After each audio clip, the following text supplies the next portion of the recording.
Hey everybody, welcome to Church History for Chumps. My name is John Simon. We have Thomas the Good-Hearted Duell, and we've got Taylor the Brazen-Hearted Treadway. Hey guys. Is that my Crusader name? Yeah. Ooh. And what's John? What kind of hearted is John? I can't give myself a nickname. I don't know. You guys have to... John the half-black-hearted sailman. John the Gentle. John the half. That sounds like I've got like an evil side.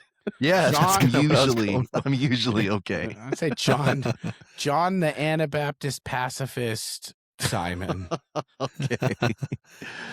John the I like the gentle-hearted Simon. Yeah. Dude, I've been studying Anabaptists, and I was all fired up. Right, I was reading like Blaurock and like all the primary sources, which were all, they were written by Anabaptists. So I was all fired up and like, Zwingli and his evil followers. And then I sat through a lecture in church history, and my very nuanced professor, Dr. Chud, he like went through everything that happened, and he was basically like, he said it much more eloquently, but he was kind of like, in a way, the Anabaptists were sort of asking for it. Base Dr. Chud. Dr. Chud said that they like at one point, Blaurock, if you're familiar with that era of church history, Blaurock is like the leader of that time period in Reformation history. He like walked into Zwingli's church, and Zwingli's like, "Hey man, what are you doing?" And Zwingli's like, Blaurock's like, "I'm preaching now." Like, you know what? No, never mind. These guys are just gonna find something redeeming about it, but no. You know what? Listen, I'm gonna go back to my little hole and say that, listen, all they wanted to do was be rebaptized, and they were killed for it. Well, here's the thing. No. Anabaptists, they were on a spectrum. Not all Anabaptists were made the same, right? Some of them were psychos, and some of them were, some of them wanted to kill you and take over your town. They were definitely on a spectrum. Some of them were pacifists. The Munster Rebellion is like a blip, but it was actually a giant blip. It was like a massive black hole, actually, but it dominates the discussion. I mean, literally, it's bad PR. Even to this day. Most people, when you think of Anabaptists, all they think of is Munster Rebellion. Well, and that's why when we did our episode, we had Anabaptists in the comments like, "You guys missed the mark on this one," which from a pacifist, those are fighting words, bro. But it's because all of these dudes, they eventually evolved into Mennonites and Amish and tree huggers, and we love that. I have no problem with that. That's right. It was a blip on the radar. That's right. Just an angsty teenage phase. That's right. Anyway, this isn't Anabaptist for chumps. Yeah, not at all. Guys, we have to talk about this, and someone started talking about it in our comments. We have to figure out what we want to do for Chump Talk this month. And LM apparently wants to break up the whole podcast because he really wants us to talk about Christian nationalism. And I don't know, we're not wave chasers, but we could. I don't know. What do you guys think? We already kind of know where we stand on this. That's the hard thing. Where did he comment that? Was it on the last episode? He's looking for him. LM, yeah, it was on Spotify. You don't know what you asked. Innocuous comment, innocent. Yeah, I was innocent for sure. LM's like 17 and like about to he doesn't ruin know this what podcast. He's asking for. He doesn't know. You know what? I mean, isn't there enough dialogue about Christian nationalism right now? So then he followed it up and said, "What about one on Christian mysticism?" That's a little more my speed. I would be super down to do that. It'd really just be me talking straight for an hour. The problem with discussing Christian nationalism is defining Christian nationalism. Well, that's hopefully what we can do. Yeah, because there's the old school. Yeah, there's all kinds of nationalism. Because depending by whose definition you're using, we're all, and I mean we as in the hosts and all of you people listening, we're all Christian nationalists, depending on some people's definitions. So Yeah, but there's definitely ways in which we are not all Christian nationalists, correct. which is, I think, where the three of us fall into different places. I think LM's going to get his wish. Fine. There you go, LM. You just got it. No, that was it. That was all he gets. Oh, that's what he gets. I'm going to go on record and say I'd be willing to go on record. And hey, we don't do split decisions on this show. We do everything unanimously. I would also be willing. So if we never do one, audience, just know it's because of Thomas. yes. It's because I love these guys so much that I don't like being put into tough situations with my friends, but you know, we could do it. All right, we've had some spats in the past, you know. And right. I'm sure we've only not published one episode, so that's right. And dude, that was pre-Taylor. I don't even know about that. Yeah, we'll tell you offline one of these days. Did you guys? It's a good one to not have posted. Did you guys hear or see that Wes Huff went on Sean Ryan? No. Who's Sean Ryan? Who's Sean Ryan? Tommy, where'd you find this guy? Watch out. Actually, I've never watched Sean Ryan, but I think I know who that is. Dude, Sean Ryan's huge. He's like the next Joe Rogan, but yeah, he's a little different, but yeah. You know what? If someone's claim to fame is being the next Joe Rogan, and I don't know who he is, I'm calling that a dub. he's pretty big, but Wes Huff. If you look him up, John, you're gonna recognize his face. I just did. He's the Navy SEAL dude. Yeah. Guys, I went down a rabbit hole the last week and a half of. You guys know who John Kiriakou is? Nope.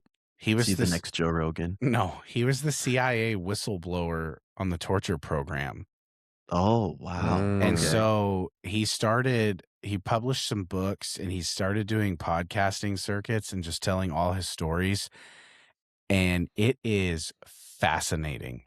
I have listened to this guy so much. So he was basically like a big deal in the CIA, like an up and coming star, very successful operative.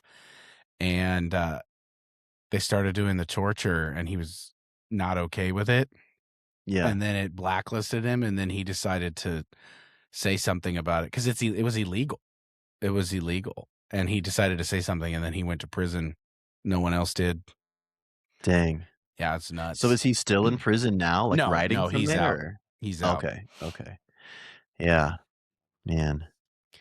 But I feel like I've got a whole new appreciation for whistleblowers, you know? When I watched that episode of The Office when Andy turns him in because the printers are like going on fire, I'm like, heck yeah, Andy. Oh, man. You know, don't hide behind this wall of corporate loyalty. That's a demonic thing. There's something else we need to ask, by the way. My mom told me that she goes, you and John, she said, Tommy looks so nice. You and John need to have more light. Thank you, Mrs. Treadway. And I said, Mom, hold on. You don't know anything about... Mom, shut your mouth. You don't know anything about the vibes. So we're going to leave it up to the listeners, guys. You guys killed it in the comment section last week, by the way. True. You killed it. So this week, I'm sure we'll ask some Crusader-related questions. But first and foremost... I feel too bright. Is Mrs. Treadway right? I don't think so. That's a good question. This is awful.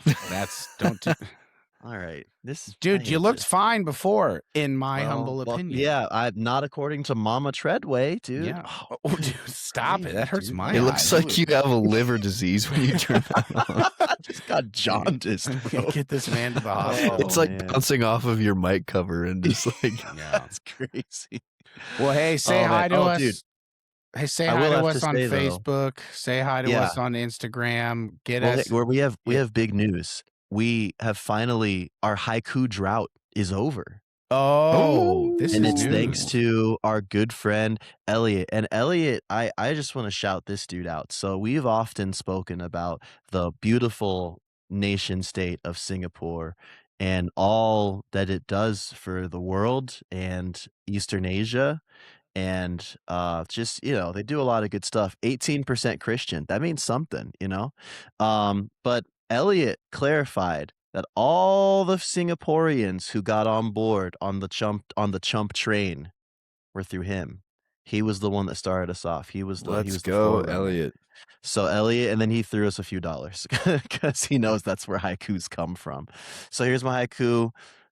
Dude, Singapore rocks. And we have one guy to thank. Elliot, the GOAT. Thank you, Elliot. We appreciate you, man. And if you would also like a haiku, just send us $5, $2, $1. Whatever Buy Me a Coffee will let you send. We'll accept it and we'll write you a haiku because podcasting is expensive and we want to do it for free. Yeah, this ain't free to us. It's not. But it's free to you. It's always going to be free to you. I don't know what the exchange rate is, and I'm not going to look it up. So I'm just going to believe in my heart that Elliot gave us his college savings. So thanks, Elliot. That was huge. Yeah. Thank you. I wouldn't expect you to redirect your tithing to us. That's not at all acceptable. If you were to replicate what you're tithing to us, I don't know. See what the Lord has to say about that. Stop. I'm sorry. Yeah, leave that 10% alone, but the other 90, the other 90, right here, another 12, maybe. I don't know. We'll see. We'll see. Oh we'll see. Gosh. All right, no more. Okay. All right, let's get started. We got. So you guys already know we're knee deep. We're probably ankle deep into Crusader nonsense right now, and this is really where the Crusade starts, sort of. We'll get into it. I don't know. It's interesting. So we're talking about the People's Crusade today, which we kind of alluded to last week. Do you have a cold open? I have a cold open, Taylor. Hit us.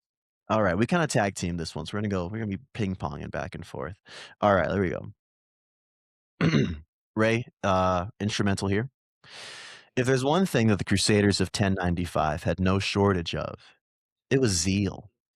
The widespread response of Europeans answering the call to reclaim the Holy Land far surpassed anything Pope Urban II could have imagined.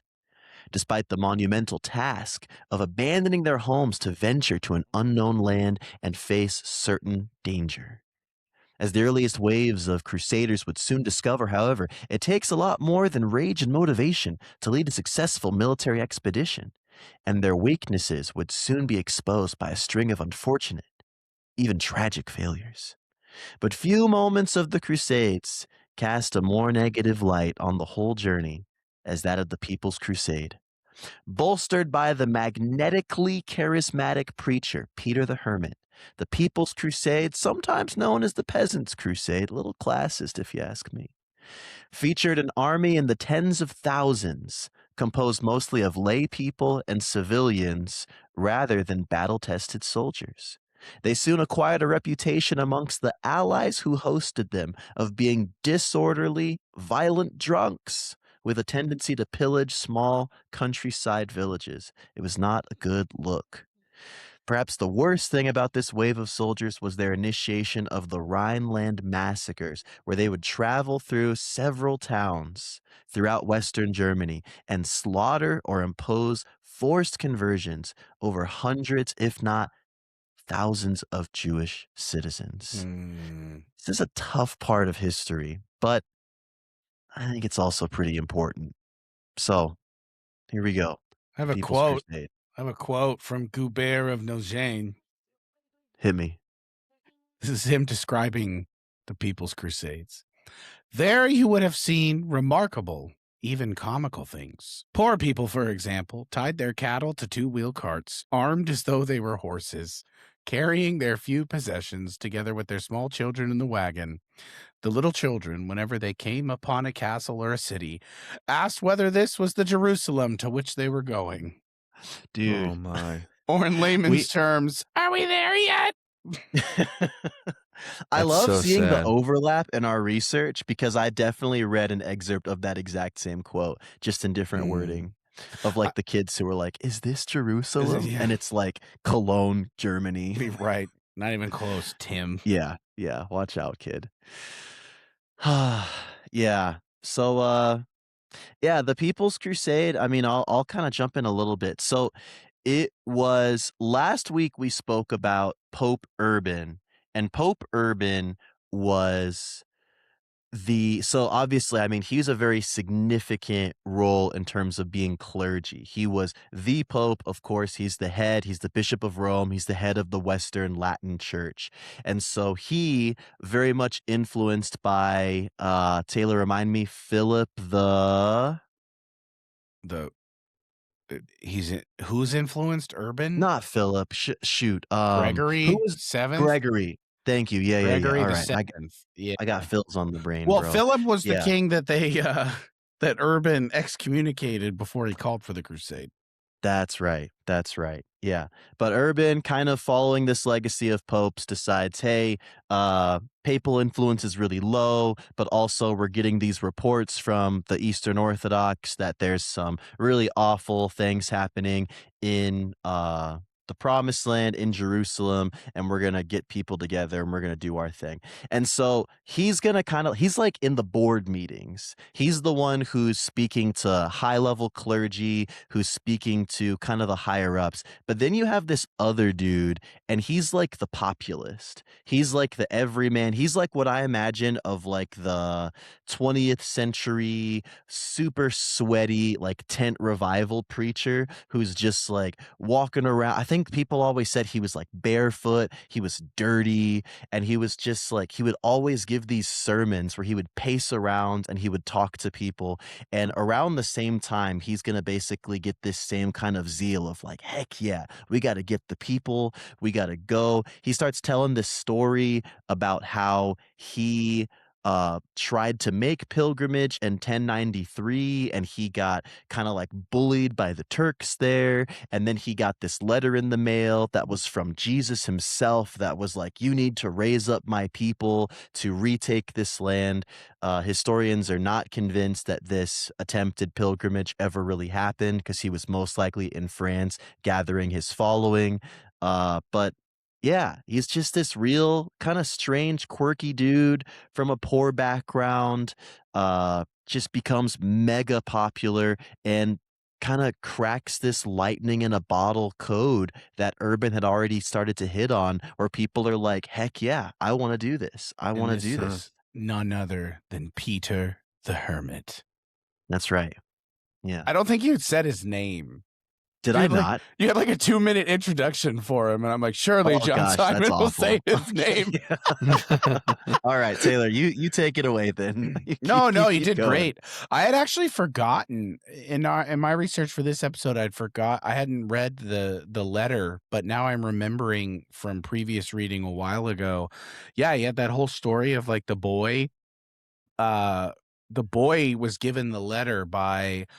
Was it a Marian apparition, supposedly, or something? Oh, maybe. I didn't read that, but it's very possible. But yeah, the boy's traveling and then comes and gives him the letter from Jesus.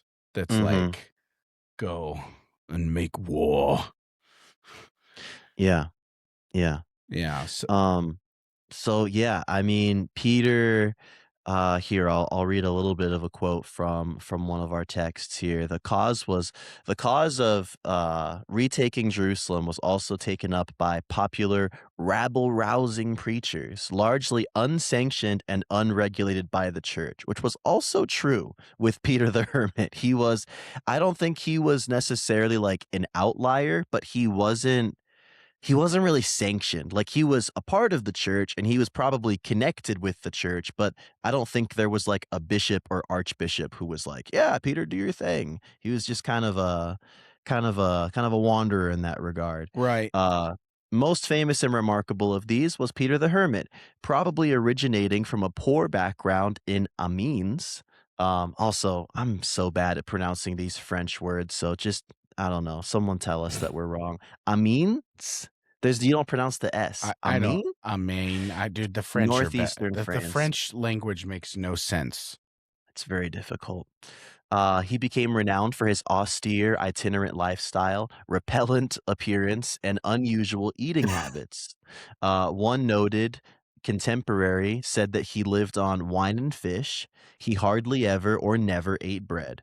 By modern standards, he might be deemed a vagabond, but among the poorer classes of 11th century France, he was revered as a prophet. Such was his sanctity that his followers even collected the hairs of his mule as relics. And we know how much Taylor Well, loves relics. well, and you got to remember also that these people were very superstitious. Mm-hmm. Yeah. So, Albert of Aachen writes that this was actually, he's our main source for the People's Crusades. He was writing mid 12th century, so like 50-ish years after, and it was probably a lot of eyewitnesses. He had some sources, they imagine, but this was like during the People's Crusade. They claimed that a certain goose was inspired by the Holy Ghost. And a she-goat filled no less with the same, and they had made these their leaders for this holy journey to Jerusalem. Wow. Yeah.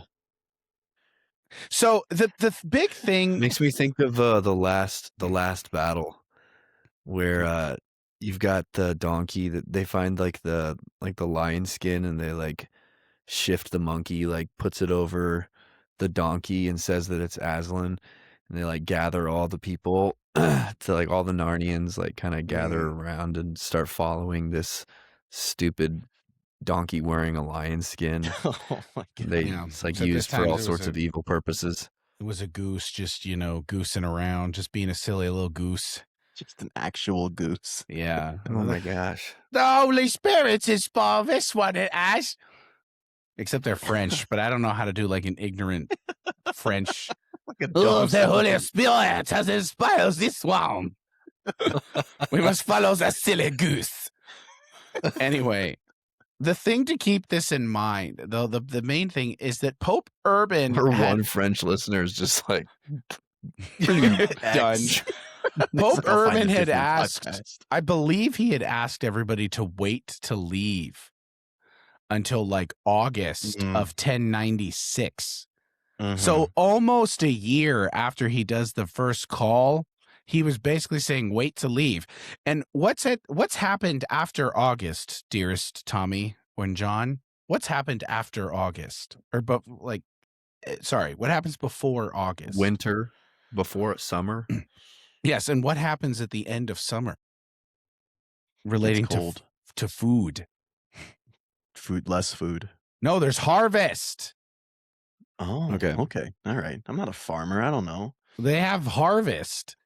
So there was a very big reason the Pope asked them to wait. He wanted them to harvest the food. I don't know if he cared about manual labor so much as he Oh. cared about you need supplies. They needed. Which, as we that's tell- actually huge. As we 'Cause, tell yeah, this story, that is probably the main reason. that's the biggest mistake they're gonna make is not having Yeah. enough supplies. So I have, I have like 15 books open right now. I'm going to read the quote, then I'll tell you who it's from. Do it. One of the reasons for the catastrophes that befell this first wave of Crusaders was that it left Europe before the date set by the Pope, which was August 15th, 1096, because they left while Western Europe was still in the grip of near famine conditions. Before the marvelous harvest of that summer, the Crusaders were short of food from the start. Mm-hmm. And that is Riley Smith, Jonathan Riley Smith, Crusades of History, 4th edition. So if you pick that one up, that's a good little kind of snapshot. We've also, we also push Thomas Atchbridge. He's a main one that we've liked. There's a handful of others. The Crusades and Encyclopedia is a good one. That's just the Crusades : an encyclopedia, and it's from like Santa Barbara. It's one of them publishing there, California somewhere. And then also I've got Stephen Runciman is considered one of the more authoritative voices, and so he has 3-volume series. So first volume is where we're at, obviously, but just a little shout out on some sources to grab. Oh yeah, I've been reading pretty heartily from Christopher Tyerman's God's War: A New History of the Crusades. It's real bulky and he's a little disjointed. I can tell I can tell he's an academic because his brain is always moving in 1,000 different directions. It's not super linear, but it's very thorough. Well, that's the So hard part good about stuff. this. It's hard. History is storytelling, right? Yeah. And Yeah. depending on how detailed you want to get, it's hard. So, Right. but anyway, Pope Urban said, wait. And Peter the Hermit said, nay. Yeah. Yeah, I mean, I think that there's like this stereotype of the People's Crusade because this was literally, I mean, I don't remember the exact numbers, but there were like a handful of knights that went along with Peter the Hermit in his first expedition, but it was a lot of just common people who had like no military training but who were very like excited about kind of joining the mission and kind of like being a part of this. And I think that their lack of experience and their lack of discipline was a huge detriment to their and a huge factor of to their failures. But I think the biggest thing was exactly what you said, Taylor. They didn't have enough supplies. So when they ran out of food and then they came upon this like small Hungarian countryside village, they'd just be like, uh, we'll just take it from them, I guess. And then they just freak out and they just kind of you know, start causing trouble because they didn't have what they needed. They didn't have established routes. And yeah, they kind of worked themselves into a frenzy on more count than one. Yeah, So you one. guys have Oh, go ahead, Tommy. you guys have studied Peter the Hermit more than me. Do you do you feel like he was self-interested in some way, or was he just insane? Because I'm sure you'll get into it more, but he's gonna suspiciously avoid some of the consequences of the People's Crusade, uh, personally, which makes me have questions about being self-interested. But what's your guys' thought on that? Like the not waiting, the not heeding the call to wait. Is that because he's a lunatic or because he's more interested in something for himself? Well, let me answer first, if that's okay, John.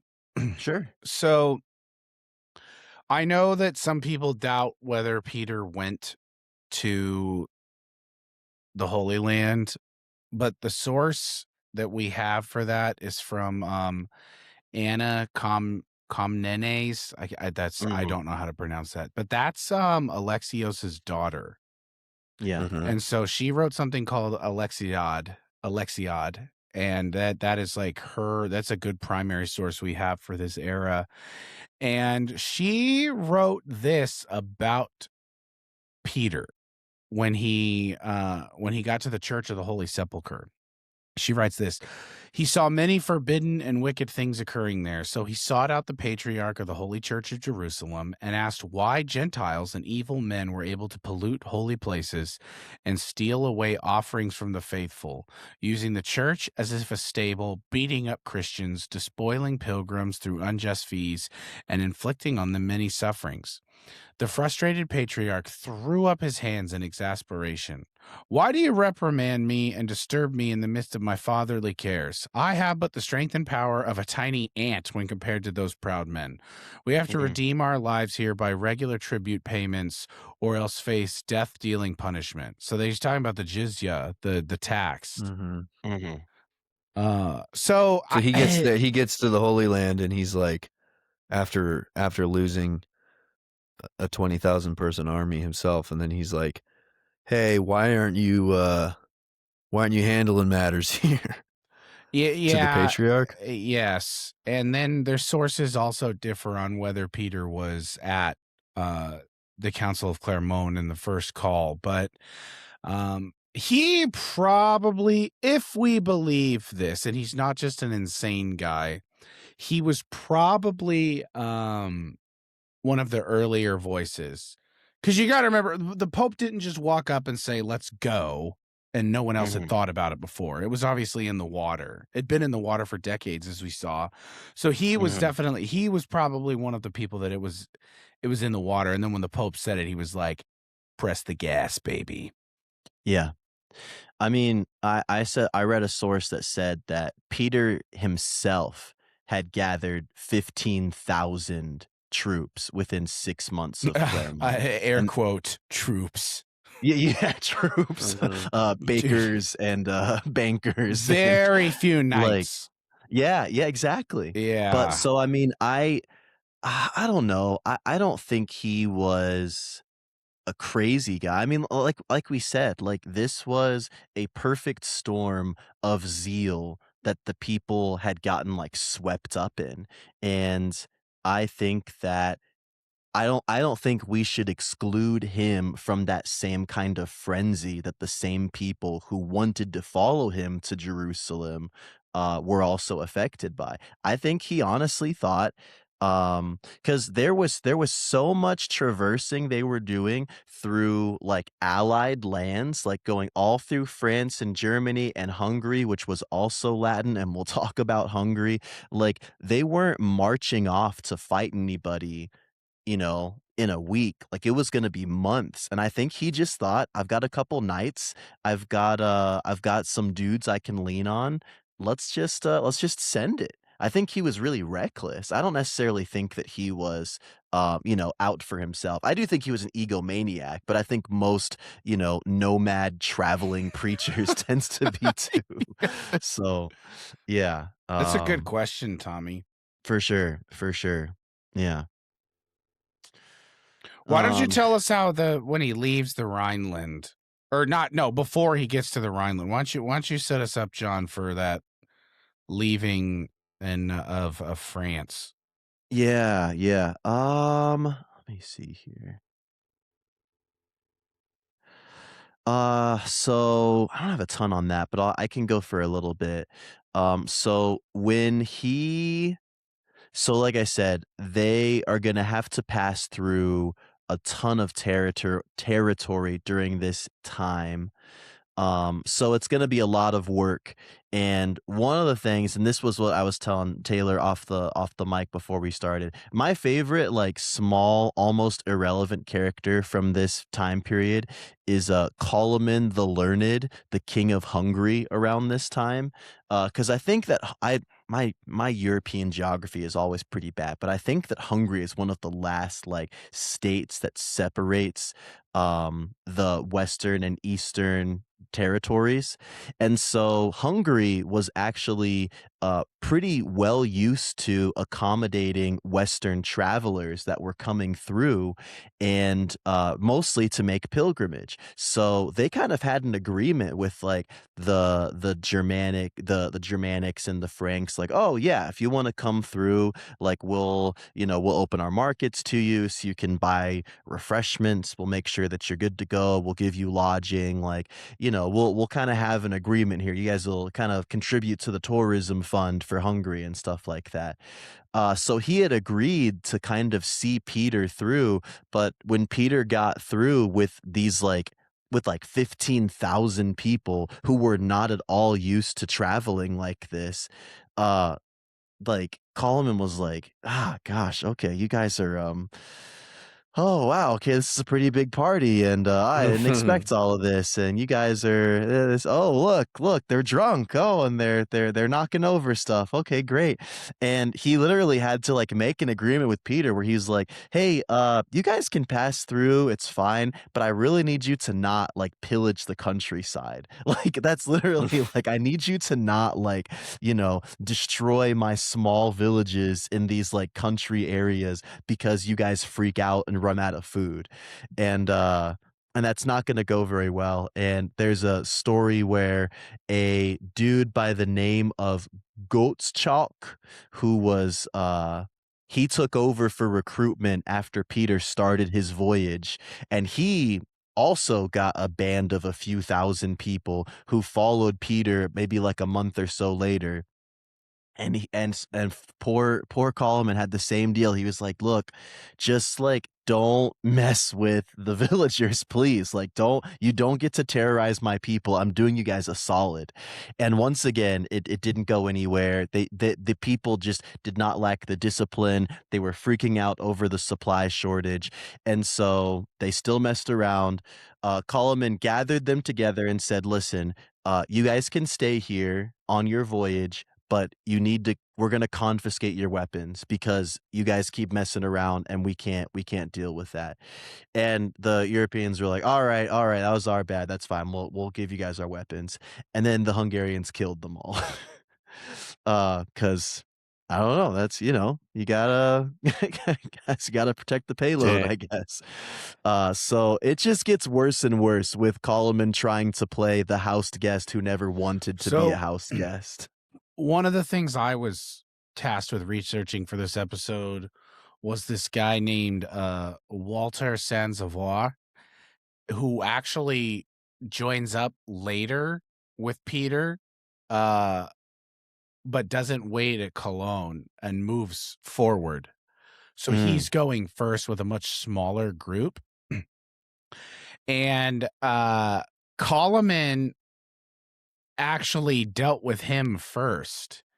Okay. And let him go through, but they gave him food and provisions, and they went through Hungary. Walter and his band went through Hungary without incident. Okay. But what happens is they get to Belgrade, so Bulgaria, and I wonder if Koloman heard of this. So there's differing accounts within the primary sources of what actually happens, but 16 of Walter's men either attempt to rob a merchant or the merchant robs them. Was this about the shoes or the shirt or something like that? Well, they strip them of their clothing and their arms, and then they 'Cause send them back naked there was across the legitimately a Belgrade. story. I wanna try to find it, but it was literally like, they got into an argument with a local merchant about, like, a pair of shoes, and it led to, like, this brawl where, like, 6 people were killed. It was something crazy. Yeah. I mean, that kind of stuff is happening the entire time that they're moving through. Right. And it just goes back to, if they had just waited for the full army and all the supply chains to be set up, if they had just waited for the real First Crusade. Right. Which dude, here we does go. prove historically successful, right? Spoiler alert for a few episodes. But this one, as we've already said, like, does not. And it's just the whole time is just a mess. Sorry, go ahead, John Yeah. Simon. With a small military escort of lesser German nobility leading his rabble, Peter finally began his eastward trek, following in Walter's footsteps. Things went well until they reached Semlin, a small Hungarian frontier town, where 16 of Walter's men had run afoul of the law, been stripped of their arms, and sent on their way.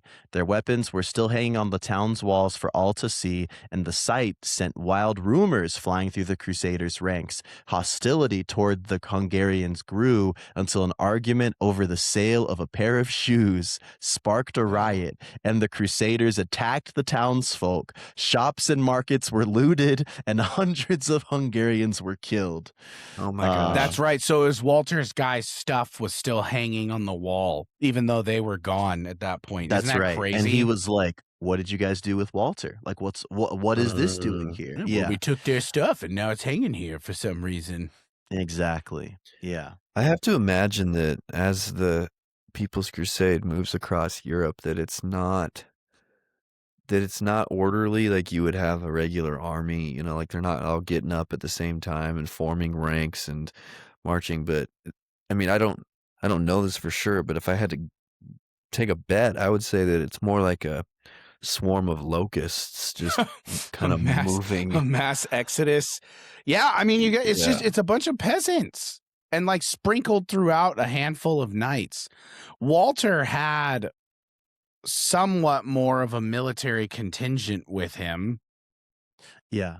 but he was up ahead, and I mean, apparently setting up Peter for failure. So Oh, I don't know. It's like, imagine that you go to like a big concert, like a giant concert with like 5, 7,000 people there.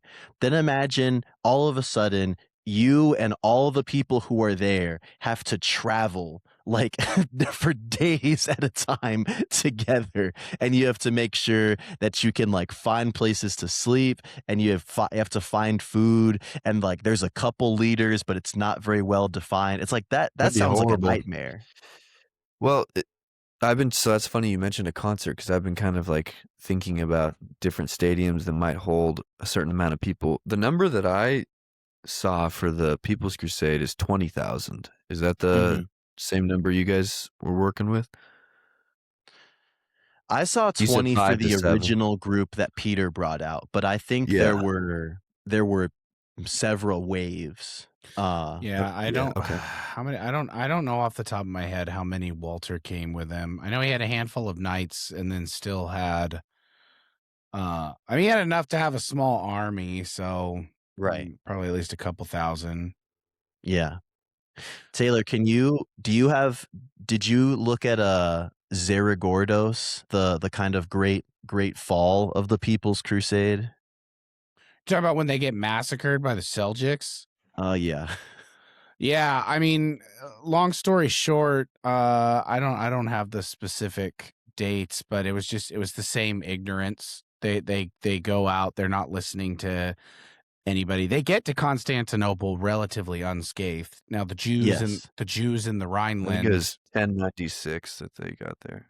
It was, September of September is 1096. yes. All of Yeah. this is happening within 1096. But okay, so yeah, Mhm. September they finally arrive at Constantinople and against anybody's wisdom, they basically march out completely unprepared because they don't know what they're doing, and the Seljuks, who are, uh, professionals at killing, basically just destroy them. And Yeah, then the remnant that gets away and or stayed back, they have to wait for the main crusading group to finally arrive. So they're just like I've got a refugees. couple quotes on this. Hit Yeah, us, yeah, go Tommy. for it. Anna Komnena writes, so great a multitude of Celts and Normans died by the Ishmaelite sword that when they gathered the remains of the fallen, lying on every side, they heaped up, I will not say a mighty ridge or hill or peak, but a mountain of considerable height and depth and width. So huge was the mass of bones. And then Guibert of Nogent, born 1054, talks about those who were left alive. It says the Turks divided up among themselves some of the captives whose lives they had spared, or rather reserved for a more painful death, and submitted them to dismal servitude at the hands of cruel masters. Some were exposed in public like targets and were pierced by arrows. Others were given away as gifts, while others were sold outright and taken to Khorasan and Antioch, where they would endure wretched slavery under the worst masters imaginable. They underwent a torture much longer than that endured by those whose heads were severed swiftly by the sword. I Gosh. think that's actually going to end up playing into when we talk about the First Crusade. Those events are going to factor into kind of how the Crusaders operate once they get to Anatolia, and they Mm, see this because they're actually going to encounter this huge pile of bones later wow. when the soldiers get there. Yeah, that's incredible.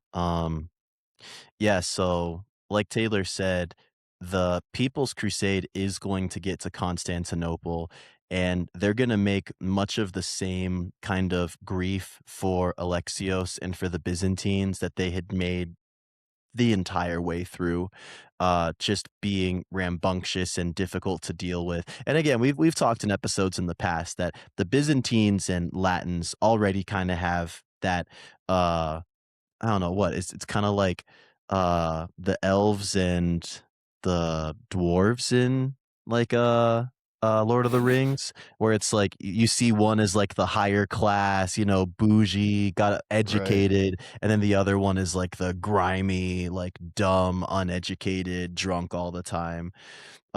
So they already don't like the Latins. They're like they're cool with it because they're like, oh, you guys are gonna go take back you know, Jerusalem for us. That sounds cool. But they get to Constantinople and they're still making a fuss. And so Alexios tells them the same thing that Urban had said. He said, all right, you guys need to just wait until the rest of the Crusaders get here. But because Constantinople was so close geographically to Nicaea, which was Seljuk territory, all the freaking, you know, jittery Crusaders got super excited, and then they kind of broke rank and started pillaging small villages out there. Yeah, and here's the sick part. So they did have some little bit of military victory. They didn't break Nicaea, which was the Seljuk No. capital. They did not capture the city. They just basically burned the countryside and pillaged, which was also Christian. Yeah. Yeah, so they which attacked Christians. And I mean, I guess I'll say it. This is horrible, but I mean, it was said that they roasted babies on spits. I mean, wow. so you just have these. So this was a countryside outside of Nicaea that was still Byzantine territory? Well, remember the Seljuks let Christians exist. Oh, you're right. Ah, jeez. Yeah. So were they roasting babies because like they were being horrible and torturous, or were they like basically desperate and cannibalizing other Christians? It would seem that Stephen Runciman is saying the latter. Okay. No, sorry, Dude, the it's first. crazy what The first. It wasn't oh, hunger. It was they were being brutal. Oh, they're This just is- being savages. This is his exact line. They sacked the villages in the suburbs, rounding up the flocks and herds that they'd found, and torturing and massacring the Christian inhabitants with horrifying savagery. oh my gosh. So They're like, even these Greeks are swarthy looking. They must be Muslims. Yeah. yeah, exactly. Yeah, Well, exactly. They And you got to remember, so they are ignorant. I mean, we're all ignorant in some capacity, but these guys are ignorant. They don't Not me. know that they don't know what they don't know what an Eastern Christian looks like. Yeah. And I mean, the Seljuk, like the Turks did try to like sent out a detachment from the city, but they won. Like the Westerners won. And so then Yeah. they return and they sell all their booty and like they sell all the stuff that they took. And this is what's crazy. So this profitable raid, this is Runciman, this profitable French raid roused the jealousy of the Germans. And so now you have the Germans taking like 6,000 men going out beyond Nicaea and pillaging. But the Germans didn't kill the Christians. Okay. Interesting. Well, until they came to Zeragordon, as you had mentioned. Right. And Zeragordis is kind of the siege where people consider the People's Crusade coming to an end. It's going to be led by Reynold of Broyes, who was an Italian lord serving under Peter.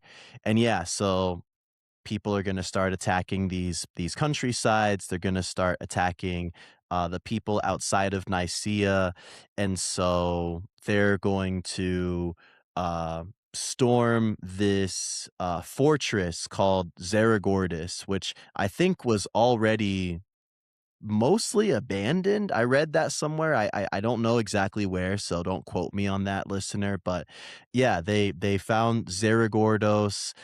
They were able to take it as this big fortress, and like as soon as they got in, the Seljuks were like there on horseback to siege them, and they'd never been sieged before because they'd just been traveling for the past couple of months and making messes wherever they went, but they'd never been a part of something like this. They were completely unprepared to be sieged.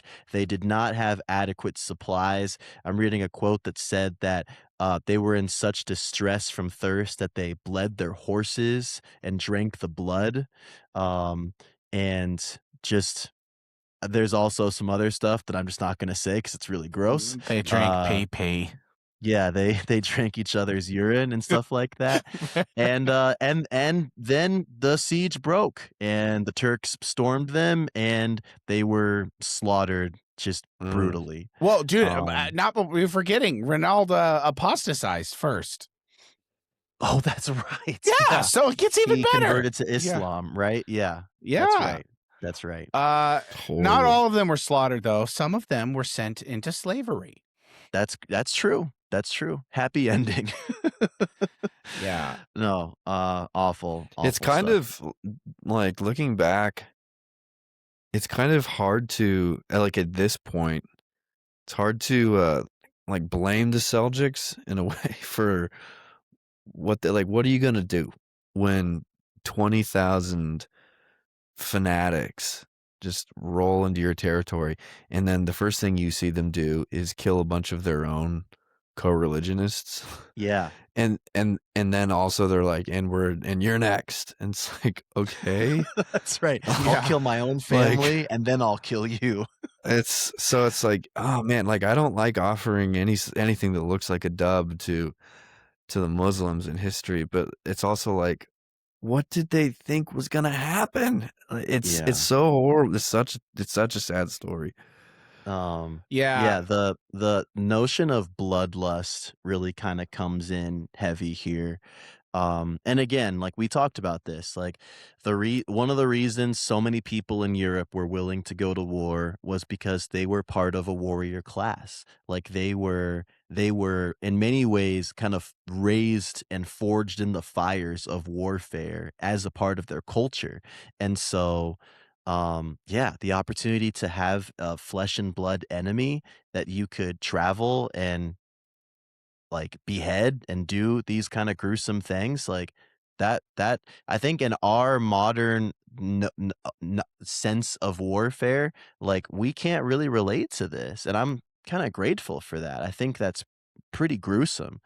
And in fact, I think the most gruesome might be yet to come, because I'm going to read about the Rhineland massacres. Well, Um, I before you jump back in time, let me sure. let me put a bow on this. So the main Okay. force, keep in mind, the main force hasn't even done anything yet.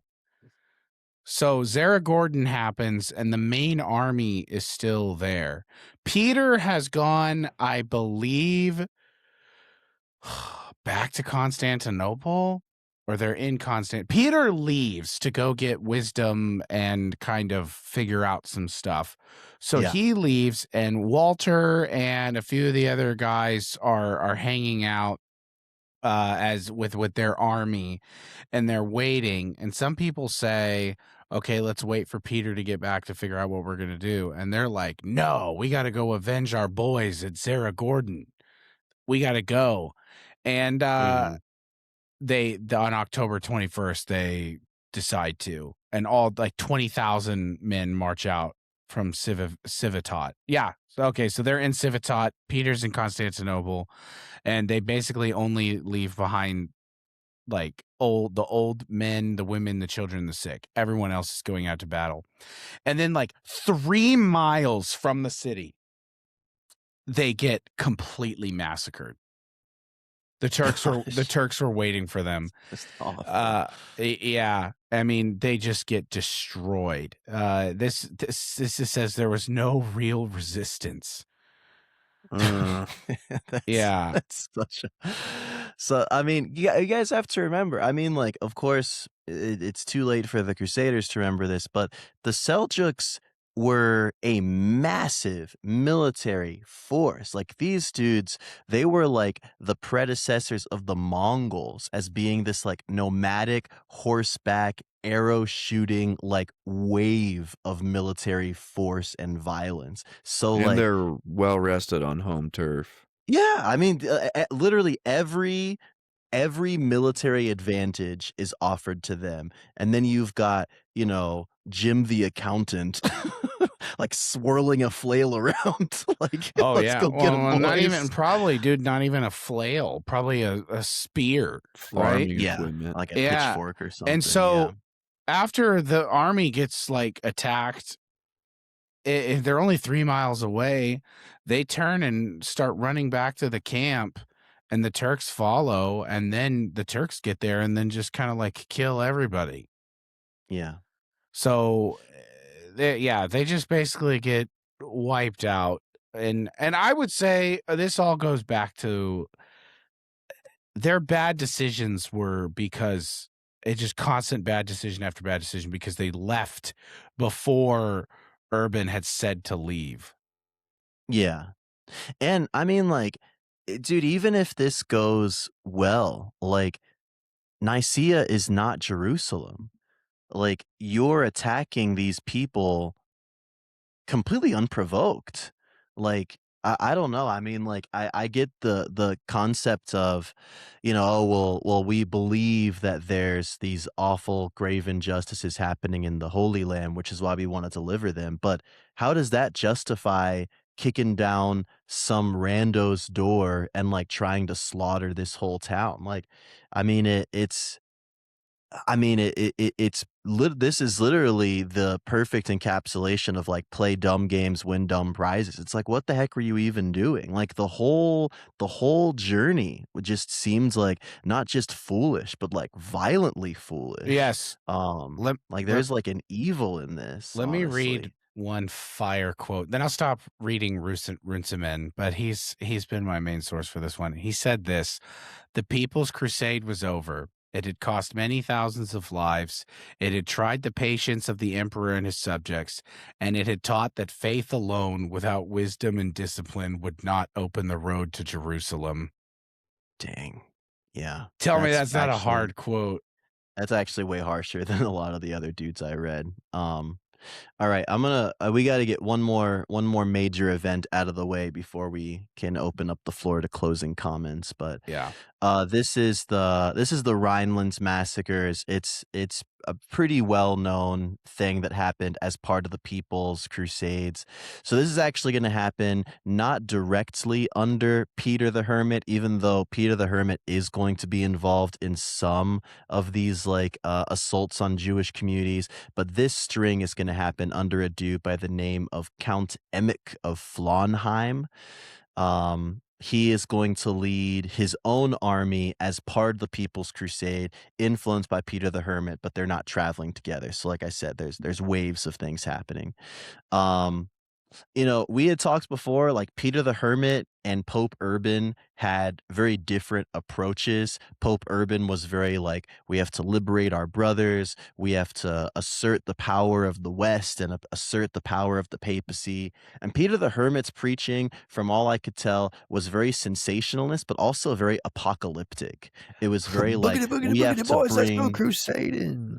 yeah, it's like we have to bring doom wherever God's enemies are. They should be fearing, the people of God. It's kind of this thing. So, and then you have to think of a lowly minority that is neither Muslim nor Christian throughout European history, which of course are the Jews.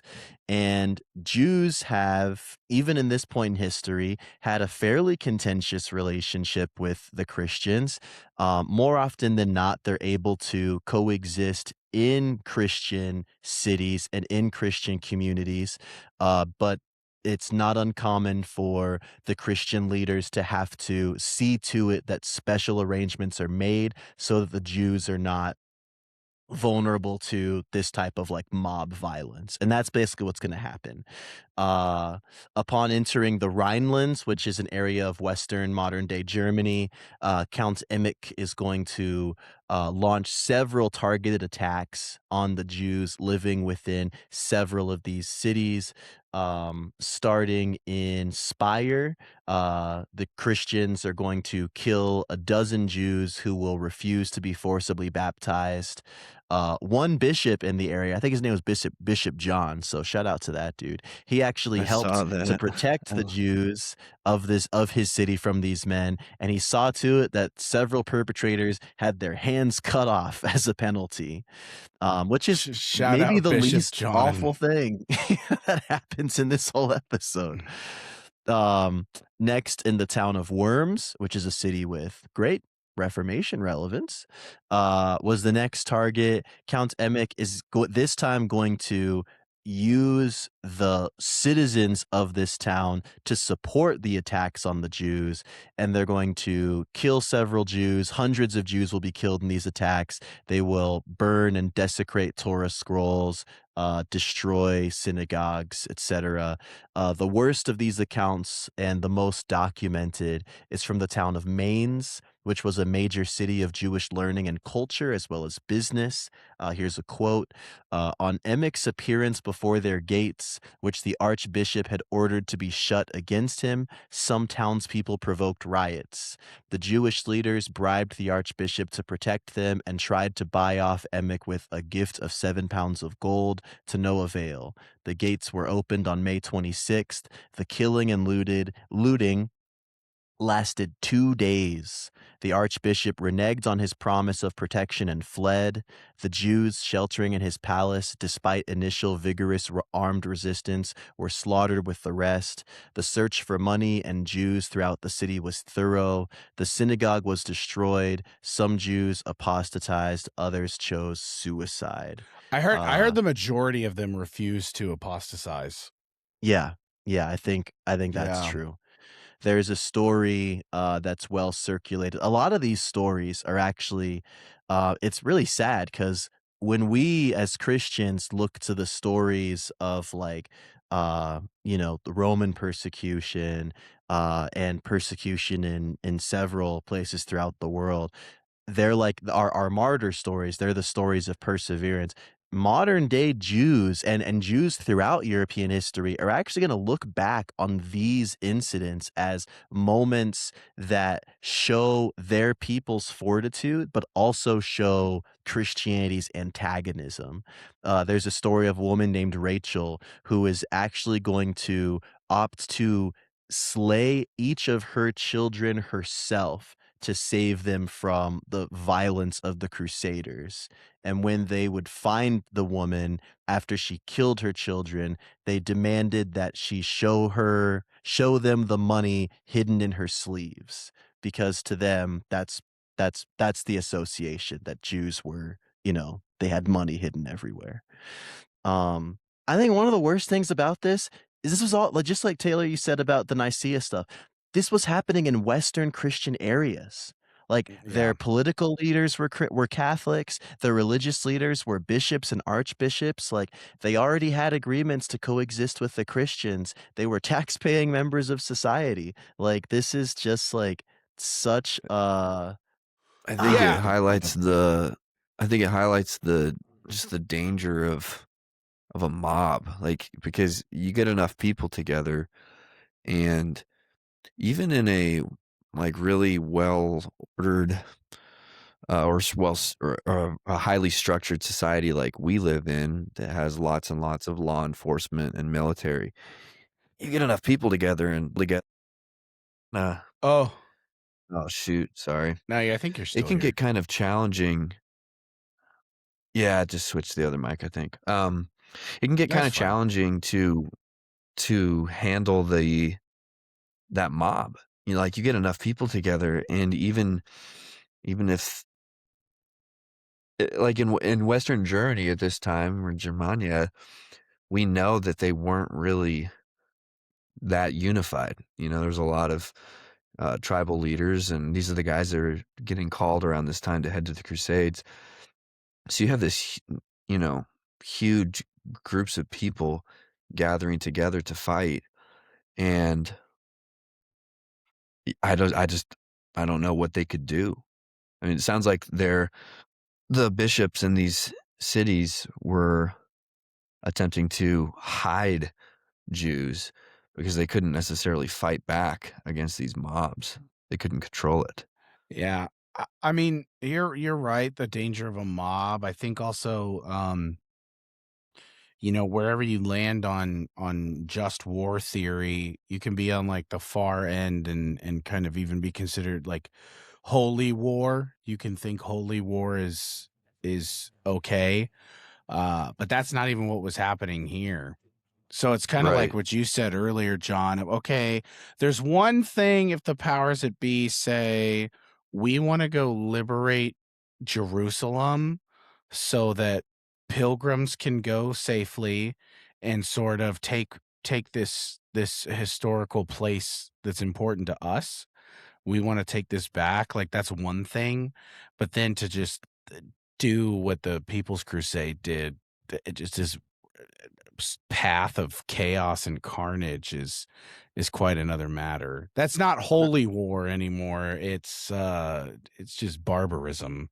Yeah, it's 100% barbarism, and, like, I don't know, I mean, I know we're past the hour mark, so we'll start kinda wrapping up, but it just, um like, this is literally the stuff that Alexios wrote to Urban saying that the Muslims were doing to Christians. Like, they were violating them, they were forcing them to convert, they were abusing their women, destroying their holy texts, like, is that they're doing the exact same stuff, and the irony is that there's more evidence to support that the Christians did this to the Jews than there is to support that the Muslims did this to the Christians.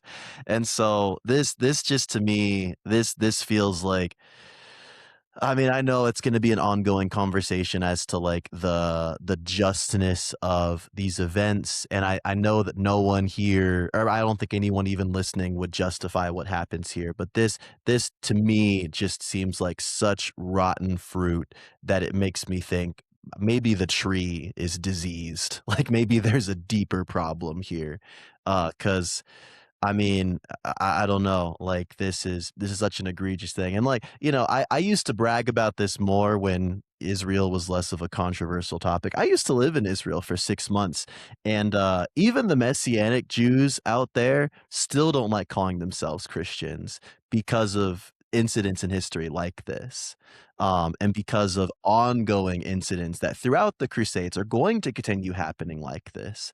So, I don't know. To me, it just I seems think like a huge indicator that there's a bigger problem at hand here. I'll offer not a pushback, but maybe a different dimension or angle to look at this through. Um, we know Christians by their fruit.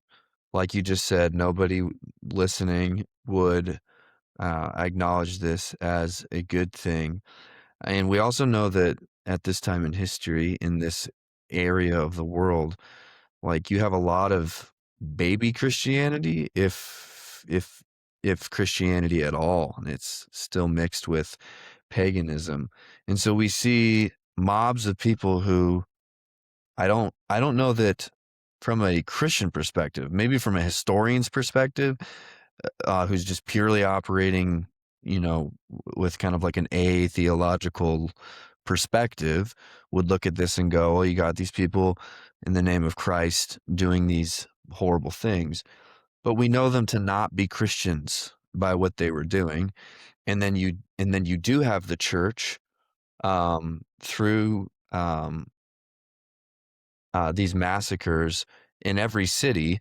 The church, the Catholic Church, is endeavoring to protect the Jews. So I think that to paint with a broad brush and say that, oh, look what the church did, wouldn't be fair, because the actual official acts of the church here are in defense of the Jews, and those who are not operating like Christians at all are the ones perpetrating these acts. Um, Well, I I mean, you think that got to that's remember, Tommy, that something the to church is consider. just so fractured right now. Like, I see your point. I see your The point. deep Like, the d like the there's real deeper the deeper Christianity. problem the deeper problem, as we've talked about before, even outside of the Crusade series, is the question of like discipleship. Like Europe, there's different ways that Christianity encounters different cultures. And sometimes it's this really nice kind of slow burn where there's not a lot of violence and there's a lot of discipleship going on.